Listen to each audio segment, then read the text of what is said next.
The Reconstruction of Religious Thought in Islam by Dr. Muhammad Iqbal. Lecture 7. Is religion possible? This is missing the whole point of higher religious life. Sexual self-restraint is only a preliminary stage in the ego's evolution. The ultimate purpose of religious life is to make this evolution move in a direction far more important to the destiny of the ego than the moral health of the social fabric, which forms his present environment.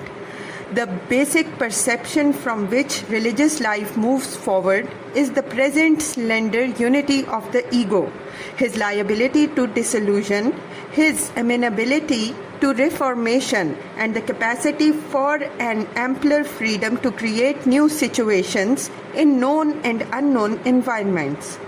In view of this fundamental perception, higher religious life fixes its gaze on experiences, symbolic of those subtle movements of reality, which seriously affect the destiny of the ego as a possibility, permanent element in the constitution of reality. If we look at the matter from this point of view, modern psychology has not yet touched even the outer fringe of religious life and is still far from richness and variety of what is called religious experience. In order to give you an idea of its richness and variety, I quote here the substance of a passage from a great religious genius of the 17th century, Sheikh Ahmad of Sarhand, whose fearless analytical criticism of contemporary Sufism resulted in the development of a new technique. All the various systems of Sufi technique in India came from Central Asia and Arabia. His is the only technique which crossed the Indian border and is still a living force in the Punjab, Afghanistan, and Asiatic Russia. I am afraid it is not possible for me to expound the real meaning of this passage in the language of modern psychology, for such language does not yet exist. Since, however, my object is simply to give you an idea of the infinite wealth of experience which the ego in his divine quest has to sift and pass through, I do hope you will excuse me for the apparently outlandish terminology which possesses a real substance of meaning, but which was formed under the inspiration of a religious psychology developed in the atmosphere of a different culture. Coming now to the passage, the experience of one Abdul Momin was described to the Sheikh as follows. Heavens and earth and God's throne and hell and paradise have all ceased to exist for me. When I look around, I found them nowhere. When I stand in the presence of somebody, I see nobody before me. Nay, even my own being is lost to me. God is infinite. Nobody can encompass him, and this is the extreme limit of spiritual experience. No saint has been able to go beyond this. On this, the Sheikh replied, the experience which is described has its origin in the ever-varying life of the qalb, and it appears to me that the recipient of it has not yet passed even 1/4 of the innumerable stations of the qalb. The remaining 3/4 must be passed through in order to finish the experiences of this first station of spiritual life. Beyond this station, there are other stations known as Ruh, Sirre Khafi, and Sirre Akhfa. Each of these stations, which together constitute what is technically called Allama Amar, has its own characteristic states and experiences. After having passed through these stations, the seeker of the truth gradually receives the illuminations of divine names and divine attributes, and finally the illuminations of the divine essence. Whatever may be the psychological ground of the distinctions made in this passage, it gives us at least some idea of a whole universe of inner experience as seen by a great reformer of Islamic Sufism. According to him, this Alame Amar, that is, the world of the directive energy, must be passed through before one reaches that unique experience which symbolizes the purely objective. This is the reason why I say that modern psychology has not yet touched even the outer fringe of the subject. Personally, I do not at all feel hopeful of the present state of things in either biology or psychology. Mere analytical criticism with some understanding of the organic conditions of the imagery in which religious life has sometimes manifested itself is not likely to carry us to the living roots of human personality.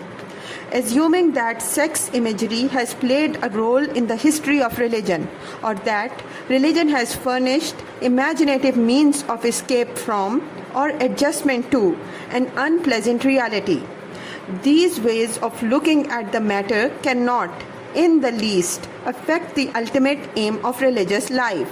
That is to say, the reconstruction of the finite ego by bringing him into contact with an internal life process, and thus giving him a metaphysical status of which we can have only a partial understanding in the half-choking atmosphere of our present environment. If, therefore, the science of psychology is ever likely to possess a real significance for the life of mankind, it must develop an independent method calculated to discover a new technique better suited to the temper of our times. Perhaps a psychopath endowed with a great intellect, the combination is not an impossibility, may give us a clue to such a technique. In modern Europe, Nietzsche, whose life and activity form, at least to us Easterns, an exceedingly interesting problem in religious psychology, was endowed with some sort of a constitutional equipment for such an undertaking. His mental history is not without a parallel in the history of Eastern Sufism. That a really imperative vision of the divine in man did come to him cannot be denied. I call his vision imperative because it appears to have given him a kind of prophetic mentality which, by some kind of technique, aims at turning its visions into permanent life forces. Yet, Nietzsche was a failure, and his failure was mainly due to his intellectual progenitors, such as Schopenhauer, Darwin, and Lang, whose influence completely blinded him to the real significance of his vision. Instead of looking for a spiritual rule which would develop the divine even in a plebeian and thus open up before him an infinite failure, Nietzsche was driven to seek the realization of his vision in such scheme as aristocratic radicalism. As I have said of him elsewhere, the I am which he seeketh lieth beyond philosophy, beyond knowledge. The plant that groweth only from the invisible soil of the heart of man, groweth not from a mere heap of clay. Thus failed a genius whose vision was solely determined by his internal forces and remained unproductive for want of expert external guidance in his spiritual life. And the irony of fate is that this man, who appeared to his friend as if he had come from a country where no man lived, was fully conscious of his great spiritual need. I confront alone, he says, an immense problem.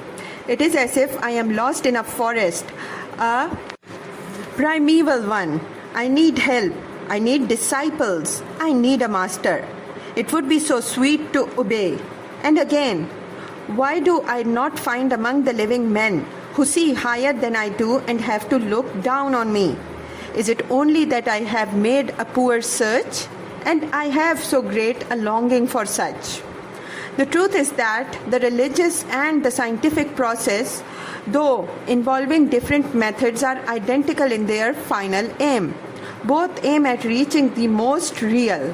In fact, religion, for reasons which I have mentioned before, is far more anxious to reach the ultimately real than science. And to both, the way to pure objectivity lies through what may be called the purification of experience.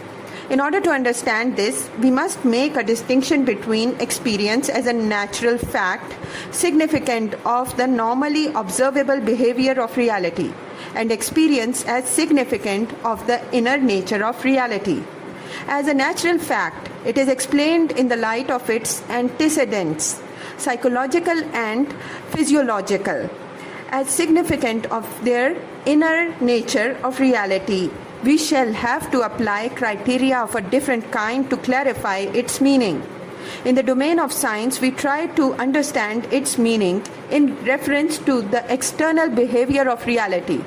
In the domain of religion, we take it as representative of some kind of reality and try to discover its meanings in reference mainly to the inner nature of that reality. The scientific and the religious process are, in a sense, parallel to each other. Both are really descriptions of the same world, with this difference only that in the scientific process, the ego's standpoint is necessarily exclusive, whereas in the religious process, the ego integrates its competing tendencies and develops a single inclusive attitude, resulting in a kind of synthetic transfiguration of its experiences. A careful study of the nature and purpose of these really complementary processes show that both of them are directed to the purification of experience in their respective spheres. An illustration will make my meaning clear. Hume's criticism of our notion of cause must be considered as a chapter in the history of science rather than that of philosophy. True to the spirit of scientific empiricism, we are not entitled to work with any concepts of a subjective nature. The point of Hume's criticism is to emancipate empirical science from the concept of force which, as he urges, has no foundation in sense experience. This was the first attempt of modern mind to purify the scientific process. Einstein's mathematical view of the universe completes the process of purification started by Hume, and true to the spirit of Hume's criticism, dispenses with the concept of force altogether. The passage I have quoted from the great Indian saint shows that the practical student of religious psychology has a similar purification in view. His sense of objectivity is as keen as that of the scientists in his own sphere of objectivity. He passes from experience to experience, not as a mere spectator, but as a critical sifter of experience who, by the rules of a peculiar technique suited to his sphere of inquiry, endeavors to eliminate all subjective elements, psychological or physiological, in the content of his experience with a view finally to reach what is absolutely objective. This final experience is the revelation of a new life process, original, essential, spontaneous. The eternal secret of the ego is that the moment he reaches this final revelation, he recognizes it as the ultimate root of his being without the slightest hesitation. Yet, in the experience itself, there is no mystery, nor is there anything emotional in it. Indeed, with a view to secure a wholly non-emotional experience, the technique of Islamic Sufism at least takes good care to forbid the use of music in worship and to emphasize the necessity of daily congregational prayers in order to counteract the possible antisocial effects of solitary contemplation. Thus, the experience reached is a perfectly natural experience and possesses a biological significance of the highest importance to the ego. It is the human ego rising higher than mere reflection and mending its consistency by appropriating the eternal. The only danger to which the ego is exposed is this divine quest, is the possible relaxation of his activity, caused by his enjoyment of and absorption in the experiences that precede the final experience. The history of Eastern Sufism shows that this is a real danger. This was the whole point of the reform movement initiated by the great Indian saint, from whose writings I have already quoted a passage. And the reason is obvious. The ultimate aim of the ego is not to see something, but to be something. It is in the ego's effort to be something that he discovers his final opportunity to sharpen his objectivity and acquire a more fundamental I am, which finds evidence of its reality not in the Cartesian I think, but in the Kantian I can. The end of the ego's quest is not emancipation from the limitations of individuality. It is, on the other hand, a more precise definition of it. The final act is not an intellectual act, but a vital act which deepens the whole being of the ego and sharpens his will with the creative assurance that the world is not something to be merely seen or known through concepts, but something to be made and remade by continuous action. It is a moment of supreme bliss and also a moment of the greatest trial for the ego. Art thou in the stage of life, death, or death in life? Invoke the aid of 3 witnesses to verify thy station. The first witness is thine own consciousness. See thyself then with thine own light. The second witness is the consciousness of another ego. See thyself with the light of an ego other than thee. The third witness is God's consciousness. See thyself then with God's light. If thou standest unshaken in front of this light, consider thyself as living and eternal as He. That man alone is real who dares to see God face to face. What is ascension? Only a search for a witness who may finally confirm thy reality. A witness whose confirmation alone makes thee eternal. No one can stand unshaken in his presence, and he who can, verily, he is pure gold. Art thou a mere particle of dust? Tighten the knot of thy ego and hold fast to thy tiny being.